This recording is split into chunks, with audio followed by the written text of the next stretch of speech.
Hello students, आज हम करेंगे क्लास फिफ्थ की हिंदी की वर्कशीट नंबर 175 ए।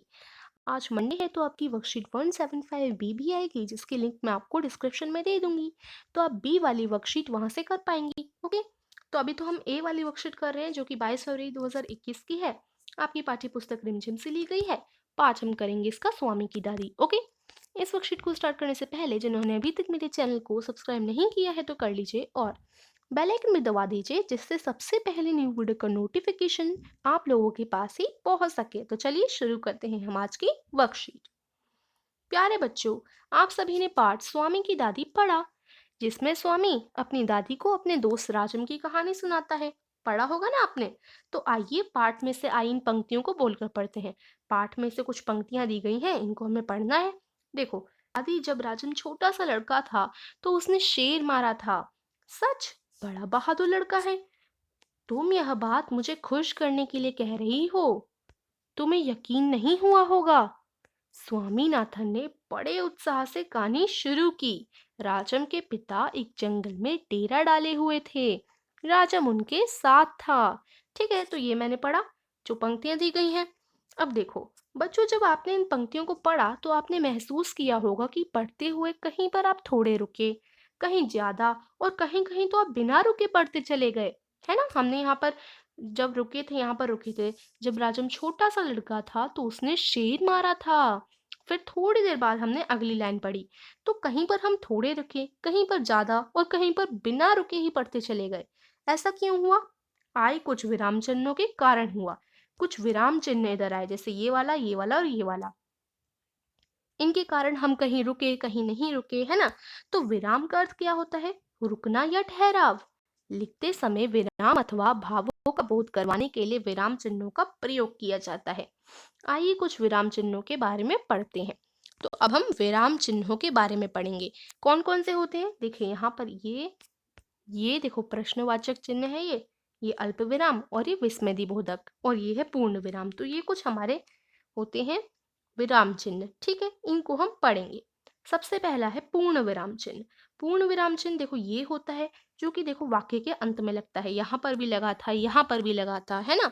इसको हम क्या बोलते हैं? देखो आपको याद करने पड़ेंगे ये। इसको हम बोलते हैं पूर्ण विराम चिन्ह। ओके, इसका प्रयोग वाक्य पूरा होने पर वाक्य के अंत में किया जाता है। जैसे दो शेर राजम पर झपटे थे। अब उसने ये पूरी बात बता दी, पूरा वाक्य कंप्लीट हो गया, तो उसके आगे वो क्या लगाएगा? पूर्ण विराम चिन्ह लगाएगा। ठीक है, तो यहाँ पर भी देखो, दादी, अब राजम छोटा सा लड़का था तो उसने शेर मारा था, तो उसकी वाक्य खत्म हो गया, तो वहां पर उसने क्या लगा दिया? पूर्ण विराम चिन्ह लगा दिया। अब दादी बोलती हैं, सच? बड़ा बहादुर लड़का है। तो अब दादी का भी कहना खत्म हो गया, दादी ने कह दिया, तो यहाँ पर पूर्ण विराम लग गया। ओके, तो ये पूर्ण विराम चिन्ह का होता है। जब भी इसका प्रयोग कब होता है? जब भी वाक्य पूरा हो जाता है, तो वाक्य के अंत में होता है। ओके, कभी भी ये वाक्य के बीच में नहीं लग सकता कि आप चाहें तो दो शेर के आगे ये लगा दे। ऐसा कभी नहीं होगा। ठीक है, हमेशा ये वाक्य के अंत में लगेगा। क्लियर है? अब देखो प्रश्नवाचक चिन्ह क्या होता है? प्रश्नवाचक यानी क्वेश्चन मार्क, है ना। क्वेश्चन मार्क हो गया है आपका प्रश्नवाचक। देखो ये रहा। इसका प्रयोग प्रश्न पूछते या लिखते समय वाक्य के अंत में किया जाता है। अब मान लो कोई वाक्य बोल रहा है, उसे गणित में कितने नंबर मिलते हैं, जैसे ये है, तो वो पूछ रहा है कितने नंबर मिलते हैं, उसे पता नहीं है, अभी वो पूछ रहा है कि कितने मिलते हैं भाई। तो उसके आगे हम क्या लगा देंगे? हम लगा देंगे प्रश्नवाचक चिन्ह, क्योंकि अभी इस वाक्य में पूछा जा रहा है। तो पूछना जहां पर भी आता है, किसी भी वाक्य में अगर पूछा कुछ जाता है, तो उसके अंत में हम प्रश्नवाचक लगाते हैं। क्लियर है? जैसे अब मैं पूछूं ये कितने रुपए का है। अब आप बाजार में जाते हैं, किसी से पूछते हैं ना, दुकानदार से पूछते हैं कितने रुपए का है ये, है ना।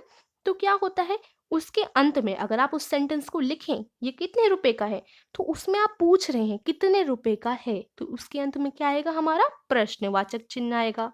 फिर पढ़ते हैं, प्रश्न पूछते या लिखते समय वाक्य के अंत में किया जाता है। ठीक है, प्रश्नवाचक चिन्ह का प्रयोग। क्लियर है? अब देखो हम अल्प विराम पढ़ते हैं। अल्प विराम क्या होता है? इस तरीके से होता है ये। क्या प्रयोग है इसका? अल्पविराम का प्रयोग वाक्य में कुछ देर रुकने के लिए किया जाता है। इसमें पूर्ण विराम से कम विराम दिया जाता है। अब देखो ये जो पूर्ण विराम था, इसमें तो हम पूरा ही रुक जाते थे। तो जहां जहां भी हम पूर्ण विराम लगाते हैं तो वाक्य का अंत हो जाता है, तो हम पूर्ण विराम लगाते हैं, हमने पढ़ा। तो इसमें हम काफी देर के लिए रुक जाते हैं। लेकिन जहां पर अल्प विराम लगता है वहां पर हम पूर्ण विराम से थोड़ी कम देर के लिए रुकते हैं। अब देखिए, समझिए इसको।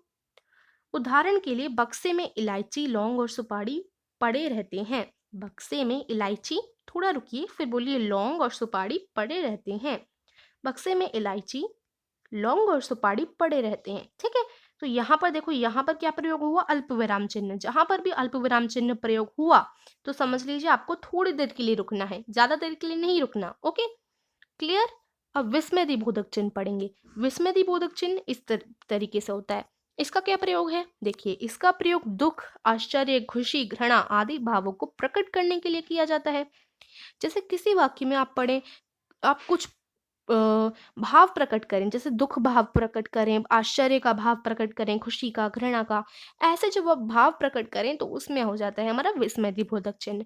अब देखेंगे, उदाहरण के लिए, ओह दादी, तुम नहीं जानती राजम कितनी ऊंची चीज है। ओह दादी, ओह, यहाँ पर एक हमारी फीलिंग प्रकट हुई, ओह, है ना?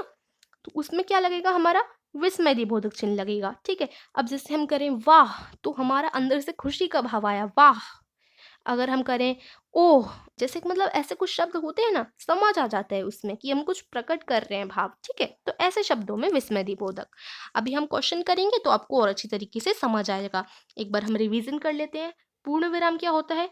इसका प्रयोग वाक्य पूरे होने पर वाक्य के अंत में किया जाता है। अल्प विराम क्या होता है? अल्प विराम का प्रयोग वाक्य में कुछ देर रुकने के लिए किया जाता है। इसमें पूर्ण विराम से कम विराम दिया जाता है। और प्रश्नवाचक क्या होता है? इसका प्रयोग प्रश्न पूछते या लिखते समय वाक्य के अंत में किया जाता है। और विस्मयदिबोधक का प्रयोग दुख, आश्चर्य, खुशी, घृणा आदि भावों को प्रकट करने के लिए किया जाता है। इजी है ना? चलिए अब हम क्वेश्चन करेंगे, उससे और अच्छी तरीके से आपको समझ आएगा। स्वामीनाथन को समझ नहीं आ रहा है कि नीचे लिखे वाक्यों में कहाँ पर कौन सा विराम चिन्ह लगाएं। क्या आप सही जगह पर उपयुक्त विराम चिन्ह लगाने में उसकी मदद करेंगे? विराम चिन्ह लगाने के बाद इन पंक्तियों के उचित हाव भाव के साथ बोलकर पढ़िए। तो देखो क्या है, बस काफी है दादी। यहाँ पर हमें ना, जहाँ जहाँ ये खाली स्थान दिया गया है वहां पर हमें विराम चिन्ह लगाने हैं, क्योंकि स्वामीनाथन को समझ नहीं आ रहा तो हम उसकी मदद करेंगे। जैसे देखो, बस काफी है दादी, उसने रूख स्वर में कहा। यहाँ पर वो थोड़ा रुक सकता है तो यहाँ पर हम अल्प विराम लगाएंगे। ठीक है। ये हमारे समझ की बात होती है, जैसे हमें लगता है उस प्रकार से हम विराम चिन्हों का प्रयोग कर लेते हैं। ठीक है। तो यहाँ पर मुझे लग रहा है वहां थोड़ा रुकेगा, तो यहाँ पर हमने अल्प विराम लगा दिया। मैं तुम्हें राजम के बारे में कुछ और बताना चाहता हूँ। तो यहाँ पर स्वामी ने पूरी बात कह दी, यहाँ पर पूर्ण विराम लग जाएगा हमारा। ठीक है।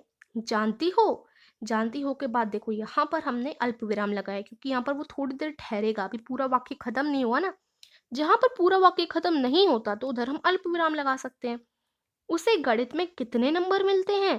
तो यहाँ बोला जानती हो उसे गणित में कितने नंबर मिलते हैं। तो अभी वो पूछ रहा है तो हम क्या लगाएंगे? प्रश्नवाचक चिन्ह। सारे नंबर मिलते होंगे, तो यहाँ आ जाएगा अल्प विराम, थोड़ी देर के लिए ठहरा है ना? है ना में देखो, हम है ना शब्द का कब प्रयोग करते हैं? है ना। तो वो हम पूछने के लिए करते हैं, है ना। तो यहाँ पर क्या लग जाएगा? देखो यहाँ पर प्रश्नवाचक लग जाएगा। दादी ने पूछा। ठीक है, दादी ने पूछा, तो यहाँ वाक्य खत्म है, यहाँ पूर्ण विराम लग जाएगा। फिर देखो, अरे नहीं, यहाँ पर अल्प विराम लगेगा, थोड़ी देर के लिए ठहरेंगे हम। उसे 100 में से 90 मिलते हैं। तो यहाँ पर पूरा वाक्य हो गया, तो यहाँ पर हम पूर्ण विराम लगा देंगे। ओके। ये अगर आपको जैसा लगता है कि यहाँ पर थोड़ी देर रुका होगा तो वहां पर आप अल्प विराम लगा सकते हैं। जहां पर आपको लगता है यहाँ पूछा गया है वाक्य में तो आप प्रश्नवाचक चिन्ह लगा सकते हैं। और जहां पर आपको लगता है वाक्य खत्म हो गया तो वहां पर आप क्या लगा सकते हैं? पूर्ण विराम। तो देखो, अब यहाँ बोला है कि हाव भाव के साथ बोलकर भी पढ़ना है, तो हम पढ़ लेते हैं। बस काफी है दादी, उसने रूख स्वर में कहा। मैं तुम्हें राजम के बारे में कुछ बताना चाहता हूँ। जानती हो उसे गणित में कितने नंबर मिलते हैं? सारे नंबर मिलते होंगे, है ना? दादी ने पूछा। अरे नहीं, उसे 100 में से 90 मिलते हैं। ठीक है। यहाँ पर हमने जो चिन्ह लगाए उनके हिसाब से कितना रुकना था, कितना नहीं रुकना था, उस हिसाब से हमने पढ़ लिया। ठीक है। अब सेकंड क्वेश्चन देखना है हमें। बहुत ईजी है, इसे आप अपनी हिसाब से कर सकते हैं, जहां पर आपको लगता है थोड़ा कम रुकना है, ज्यादा रुकना है। ठीक है। क्वेश्चन जो देखेंगे, पाठ में आए निम्नलिखित वाक्यों को ध्यान से बोलकर पढ़िए और पाठ के आधार पर उत्तर दीजिए। तो आपको पार्ट्स में जो वाक्य आए हैं उनको पढ़ना है और उसके आधार पर उत्तर देना है। जैसे वाक्य, बस काफ़ी है दादी, किसने कहा था और किससे कहा था और क्यों कहा था, लिखना है। बस काफ़ी है दादी, किसने कहा था? ये स्वामी ने कहा था। किससे कहा था? दादी से कहा था। और क्यों कहा था? क्योंकि उसे दादी को राजम की बात बतानी थी, इसलिए उसने कहा। सच बड़ा बहादुर लड़का है। ये किसने कहा? दादी ने कहा। किससे कहा? स्वामी से कहा। और क्यों कहा? क्योंकि उन्हें स्वामी को खुश करना था। ओके, कर लिया हमने क्वेश्चन 2। तो ये आज की वर्कशीट भी हो गई हमारी। नोट है, विराम चिन्हों के और अधिक अभ्यास के लिए अपनी अभ्यास पुस्तिका में से प्रश्न संख्या 110 के प्रश्न संख्या 4 को कीजिए। तो देखो यहाँ पर क्या है, आपको विराम चिन्हों का अगर और प्रैक्टिस करनी है तो आपको जो रिमझिम की अभ्यास पुस्तिका मिली है ना हिंदी वाली, उसका पेज नंबर 110 खोलिए और 110 पेज नंबर का क्वेश्चन नंबर 4 कीजिए। ओके, तो ये आज की वर्कशीट है। होप समझ आई होगी। एनीथिंग या कुछ भी समझ नहीं आया तो आप लोग कमेंट में पूछ सकते हैं। प्लीज़ लाइक कीजिए वीडियो को, सभी फ्रेंड के साथ शेयर कीजिए जिससे वो भी जल्दी से जल्दी वर्कशीट को कर सकें और अच्छी तरीके से समझ सकें। Okay, thank you for watching.